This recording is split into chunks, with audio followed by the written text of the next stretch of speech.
section 8.3, QR factorization by the Schmidt process. In the last section, you studied power methods for eigenvalues. Power methods are not in general suitable for calculating all the eigenvalues of a matrix. In this section, we'll consider the QR factorization. The method can be utilized to find all the eigenvalues simultaneously. However, it is also useful for a wide range of applications. So here we'll derive the QR method for general purpose. We have a theorem, QR factorization theorem, for A in general dimensions m by n. We can factor it as A equals QR, where Q is an m by n matrix whose columns are orthonormal, which means that Q transpose Q is identity, and R is on n by n of a triangular matrix. Q has the same shape as A, while R is a square matrix. If A is of full rank, which means that columns of A are linearly dependent, so rank is n, the factorization is unique with R having positive main diagonal entries. Once it is full rank, then R, the diagonal entries of R will be non-zero. If we try to make the diagonal all positive by multiplying -1, and also in Q, the corresponding, we adjust the sign, and under the condition and having positive main diagonal entries, the QR factorization is unique. There's no other QR factorization. This is for general case. Now we consider special case when A is square. A is in R m by n, a square matrix. Then there exists an orthogonal matrix Q and an upper triangular matrix R such that A is QR. When A is a square matrix, then also we have QR factorization. Now in this case, we say Q is orthogonal matrix. Definition for the matrix, orthogonal matrix is this one. Q should satisfy that equation, then by definition, the matrix is orthogonal. But this concept is defined only for square matrices. This is not, so that only we can say that. But once it is square, then again, it is an orthogonal matrix.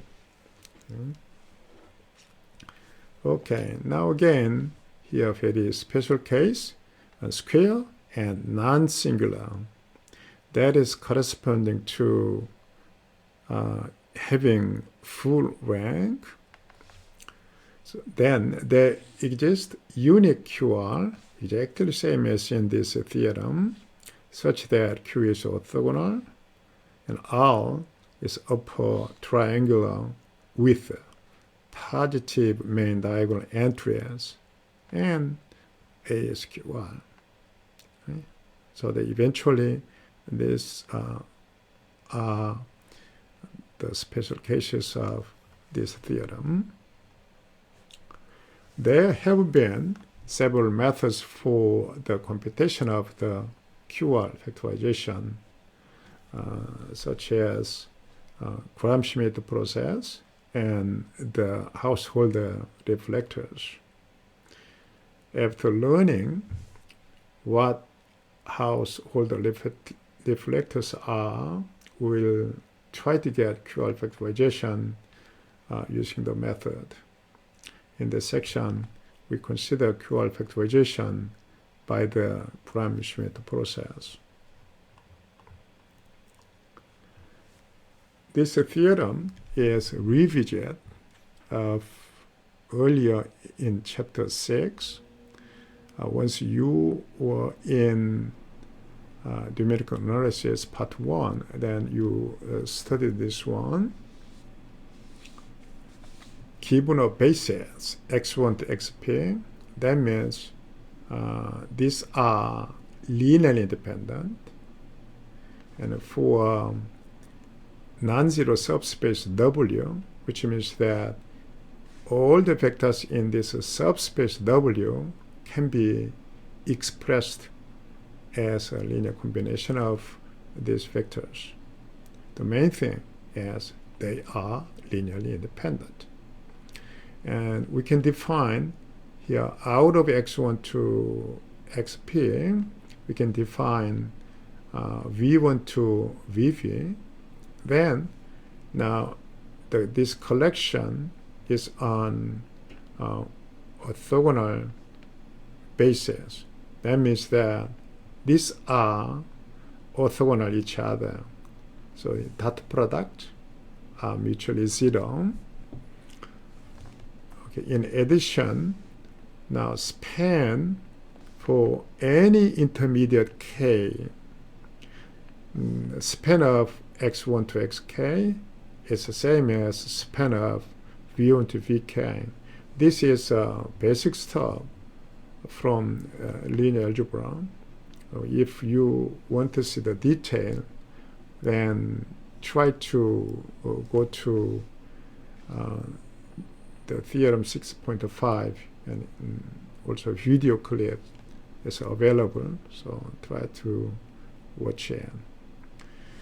And okay, I'll try to simply for V2.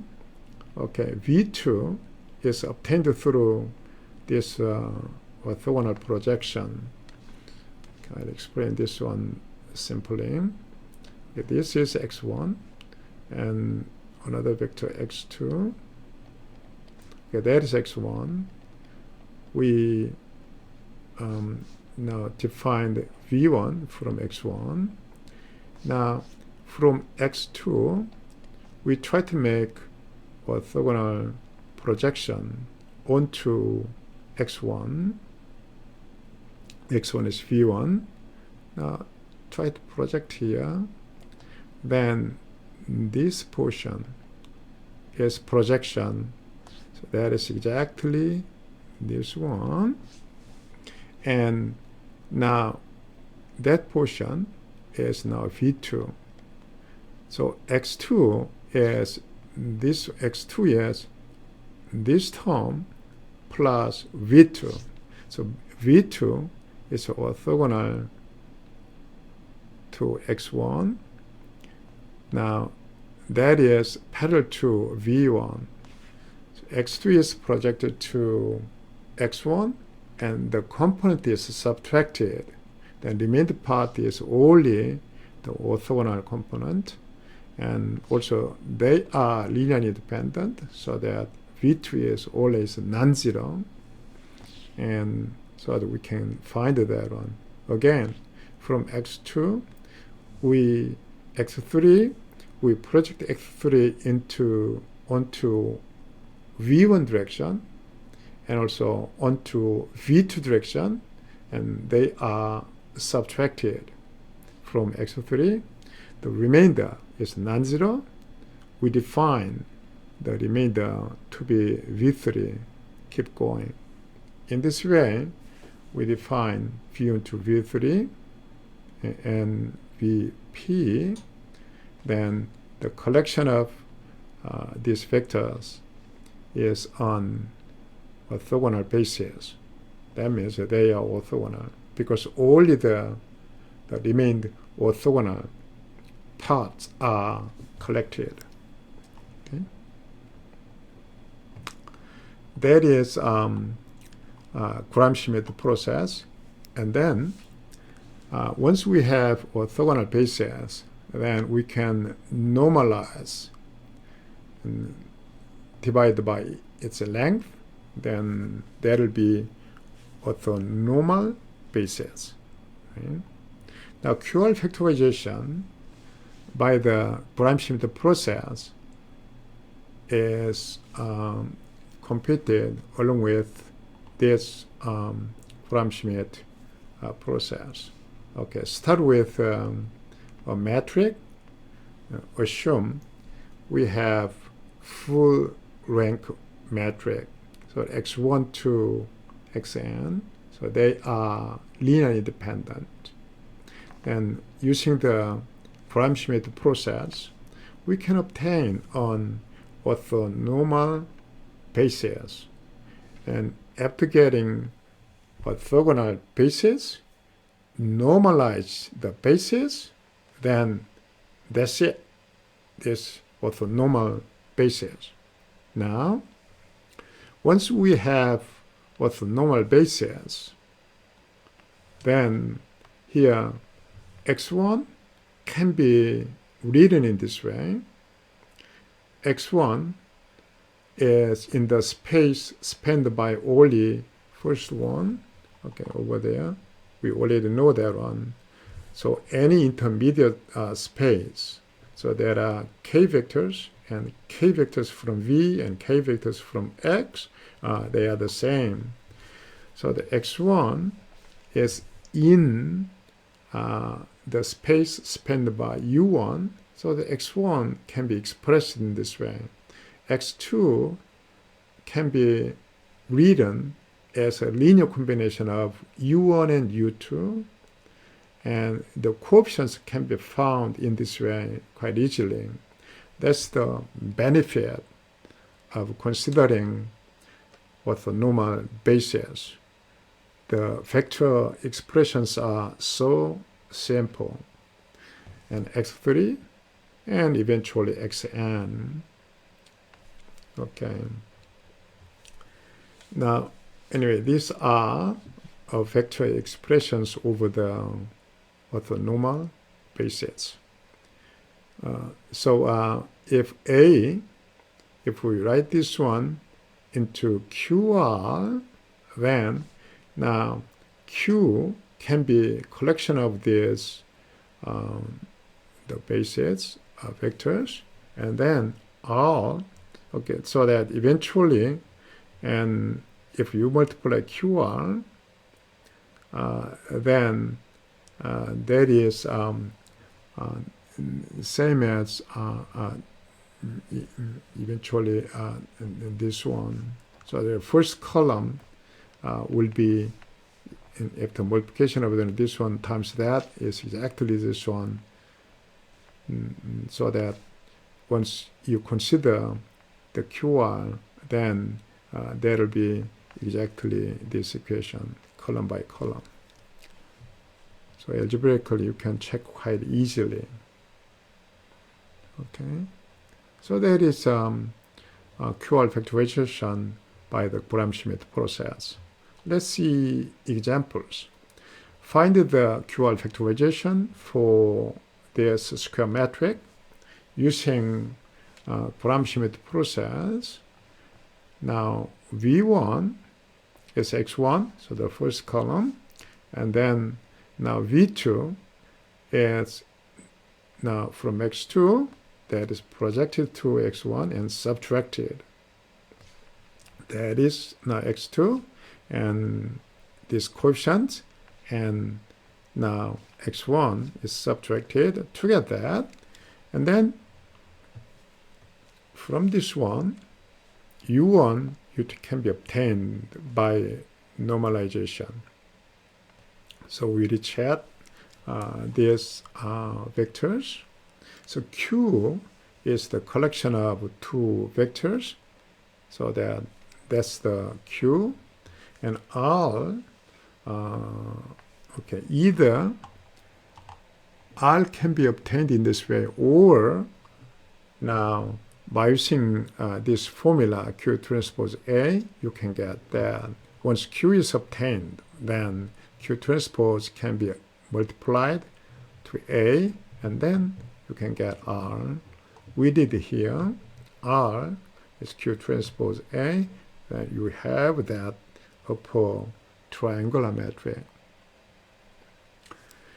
The determinant of the orthogonal matrix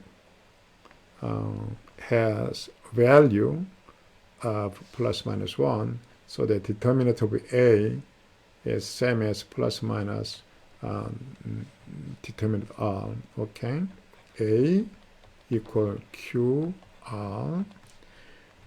From here, the property of determinant is well-known property. That is same as now determinant of Q and times determinant of R.